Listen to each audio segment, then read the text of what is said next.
Živijo, jaz sem Juš.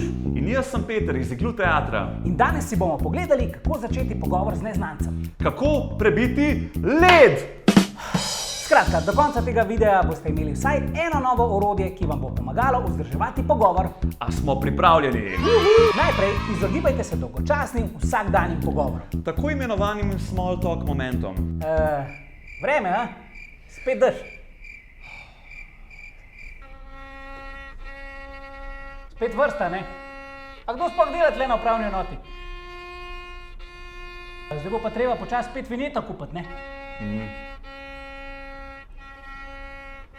Se je bencin podražil, jaz imam pa lik prazen tank. No, to ni šlo lik dobro, ne?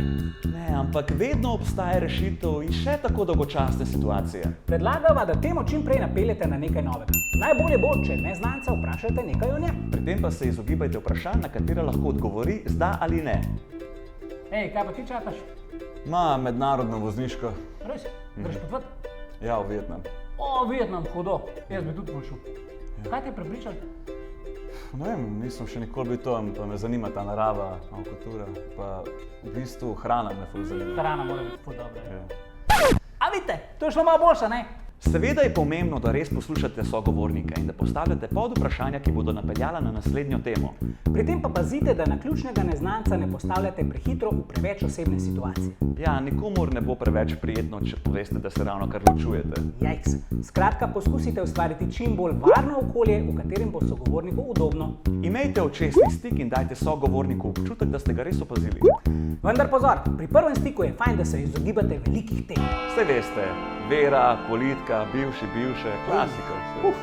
Za konec pa še dve vaji, ki vam bosta pomagali ohranjati pogovor. V prvi vaji si bova pogovor podajala tako, da bova vedno začela z repliko "to me spomne na". To me spomne na dva prijatelja, ki gresta ribelovi. To me spomne na morje in na jadranje. To me spomne na sol, ki si včasih dosolim kakšno hrano, ki je premalo slana. To me spomne na obisk Solin. To me spomne na tisto pesem Solinar stari. Ne vem, kako gre naprej. Drugo vajo pa lahko izvajate sami in je sploh ni treba povedati na glas. A ta je samo zame? Ja, tako ja. In sicer lahko pri sogovorniku vedno opazite vsaj 5 podrobnosti.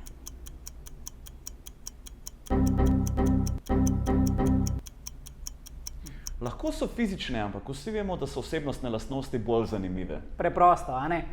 Pa srečno pri spoznavanju novih prijateljev.